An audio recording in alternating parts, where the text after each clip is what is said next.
Good morning, guys. Here with another story, one of my favorites.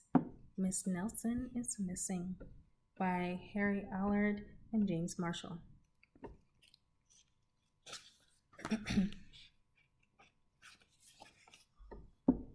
The kids in room 207 were misbehaving again.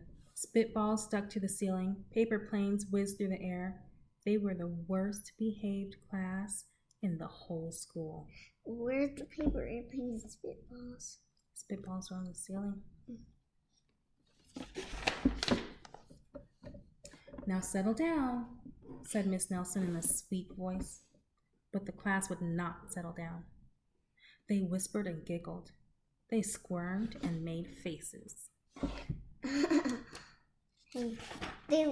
My teacher lets me do that in school, just like not this happy faces, but she will be in sad faces. Okay. They were even rude during story hour. You think that's something appropriate to do while your teacher's reading you a story? No, I think that would be silly because the pictures would be upside down. They always refused to do their lesson. Something will have to be done, said Miss Nelson. The next morning, Miss Nelson did not come to school. Wow, yelled the kids. Now we can really act up. They began to make more spitballs and paper planes. Today, let's be just terrible, they said. Not so fast, hissed an unpleasant voice. A woman in an ugly black dress stood before them. I am your new teacher, Miss Viola Swamp. She rapped the desk with her ruler. Where's Miss Nelson? Asked the kids. Never mind that, snapped Miss Swamp. Open those arithmetic books. Miss Nelson's kids did as they were told.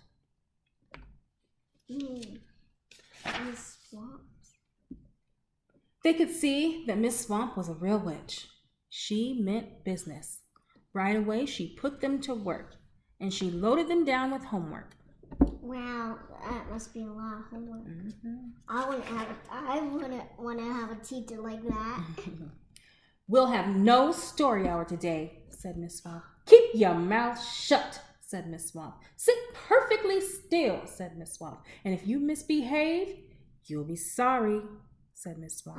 I can do all that stuff. The kids in room 207 had never worked so hard. Days went by, and there was no sign of Miss Nelson. The kids missed Miss Nelson. I can do that. See? Maybe we should try to find her, they said. Some of them went to the police. Detective Miss McSmog was assigned to the case. He listened to their story. He scratched his chin. He said. I think Miss Nelson is missing. Detective McSmog would not be much help.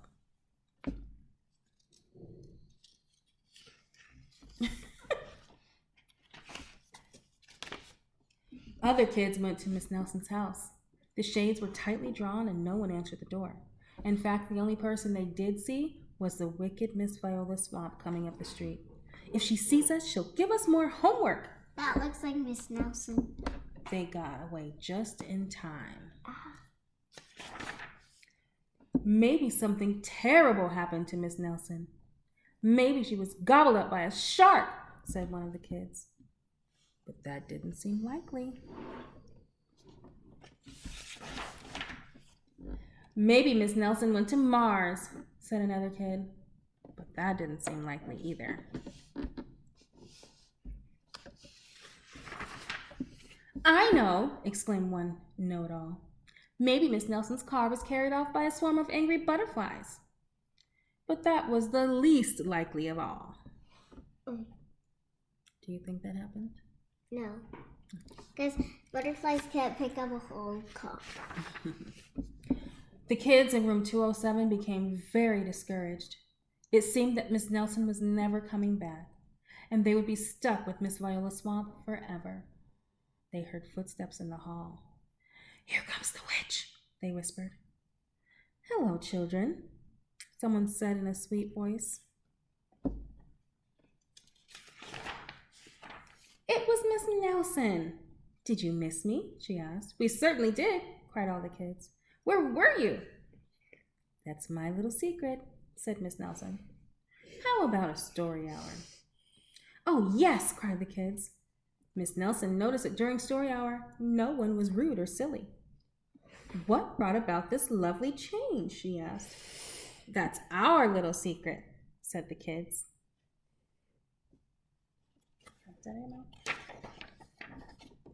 Back home, Miss Nelson took off her coat and hung it in the closet, right next to an ugly black dress. When it was time for bed, she sang a little song. I'll never tell, she said to herself with a smile. Do you know what that says? That box up there? Wig. It says wig. That might be the wig she was putting on. P.S. Detective McSmog is working on a new case. He is now looking for Miss Viola Swamp. The end. Hope you guys enjoyed this. At some point this week, I do plan to read Miss Nelson is Back. I think that's the next one in the series. All right, thanks. Bye.